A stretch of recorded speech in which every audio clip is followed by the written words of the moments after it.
જેટલી શક્ય એટલી રીતે આપણી જે ન્યાયની પ્રણાલી જે છે એમાં મેક્સિમમ આ કોમ્પ્યુટરાઇઝેશન અને આ આખી ટ્રાન્સપરન્સી છે બધું દેખાવું જોઈએ, એનો લાભ આપણે લોકોને અને બધાને આપી શકીએ. અને એના પ્રયત્નમાં અમે ખૂબ પ્રયત્ન કરીએ જ છીએ અને સાથે તમારો સહકાર માંગીએ છીએ.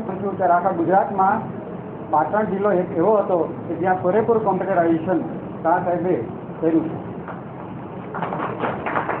અને બિલ્ડિંગ તૈયાર કરવામાં રાત્રે સાહેબ 11 વાગ્યા સુધી 12 વાગ્યા સુધી 1 વાગ્યા સુધી એ બિલ્ડિંગ જ્યારે બનતું હતું ત્યારે અમદાવાદથી સાંજે 5:30 વાગે એવી જ વસ્તુ આપણે અહીંયા ગાડી કોમન પીપલ જે લિટિગન્ટ છે એ લોકો માટે આપણે આ છે ખાસ કે કોઈ બી વ્યક્તિ લિટિગન્ટ હોય એ કોર્ટમાં જાય એટલે પહેલો જે છે ને આમ બીતો હોય માણસ, શું કોર્ટથી બીતા હોય કે વકીલ સાહેબોથી બીતા, કોઈ બી વોટ એવર રીઝન, આખી કોર્ટનું નામ પડે એટલે આમ તેનું બીકવાનું આમ બીક શરૂ થઈ જાય.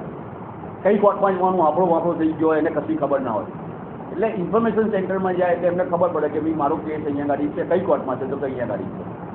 ફાઇલિંગ સેક્શનમાં એવું છે કે તમારે એક ટેબલ ઉપરથી બીજા ટેબલ ઉપર જવાનું, પછી એફિડેવિટ કરાવવાની, આ કરાવવાનું, બધી જાતની પ્રોબ્લેમ.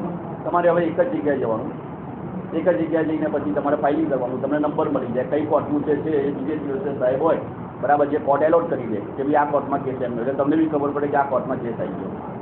નેક્સ્ટ ડેટ બી તમને ખબર પડી જાય. ખબર છે સાંજે 6 વાગ્યા પછી વિરોધ આપતા હોય રજિસ્ટ્રાર તો તમારે રોજ રાહ જોવું પડે કે કઈ બી, એના કરતાં તમે નેક્સ્ટ ડેટ તમે અહીંયા ગાડી આવી જોઈ શકો.